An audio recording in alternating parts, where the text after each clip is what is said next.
Yo homes, welcome back to another Illustrator tutorial, and in this one I'll teach you how to design a rectangular stamp. Let's begin with it.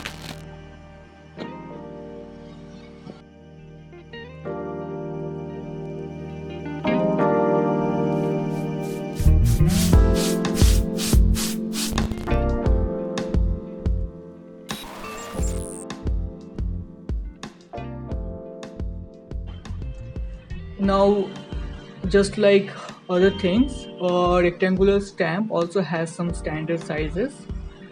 You don't have to absolutely follow the standard sizes, but following the standard sizes will give you more options while printing the stamp and hence make it easier for you to get the stamp printed, etc. So we will be following the standard sizes here.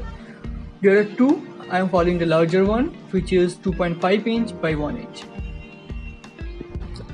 Once again, stamps are generally used by brands, so the logo of the brand takes an important role in the stamp. But when it comes to rectangular stamps, they have the space for more information than circular stamps, and that's primarily why rectangular stamps are used when they're used instead of circular stamps. So firstly, you will need a logo that goes correctly with the rectangular stamp format. You must have variation for that. If you don't, you should get it done. You can do it by yourself or hire someone like us to do it for you. The basic thing is you must have a few standard variations of your logo. Moving on. Now, since it's a stamp, you need to keep the end result of it in mind and the practicality surrounding it while making the designs. So use everything in the form of lines. Don't use large shapes because otherwise you might end up having ink blots while using the stamp. And also everything will be in a single color, so design according to that. Now we will be adding the necessary information we want to keep on the stamp. Some common elements are the name of the person, someone important in the company. As for me, I'm the primary guy, so it's me, my name. Some other common elements are a company website, the company mail address, and the company address. We don't have an office, so we will skip the address part and add the rest. Now, simply adding all the details might not look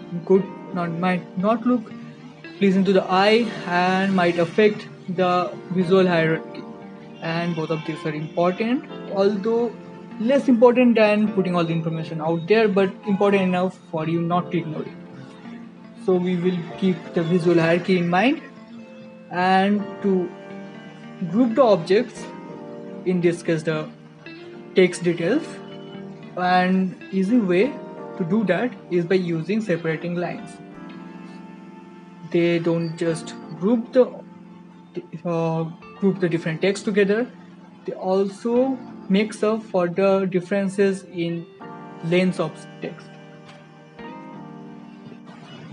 With everything in place, we'll just explore around a little to get that perfect look and feel we are trying to achieve. Well, homes, thanks a lot for watching. Do like the video if you like it. If you have any doubt, use the comment section. Also use it to give me any suggestions, repairs, etc. And do subscribe the channel for more. Share the video if you think it can help someone else, or just share it anyway. It's not hurting anyone. Come on. And you can follow me on other social media channels, especially Instagram, link in the description below. You can also get my stock elements, photos, clips, and vector elements from my Shutterstock and 2020 accounts. Once again, links in the description below. So keep experimenting and creating and step up the crowd. See you again. Bye bye. Matane.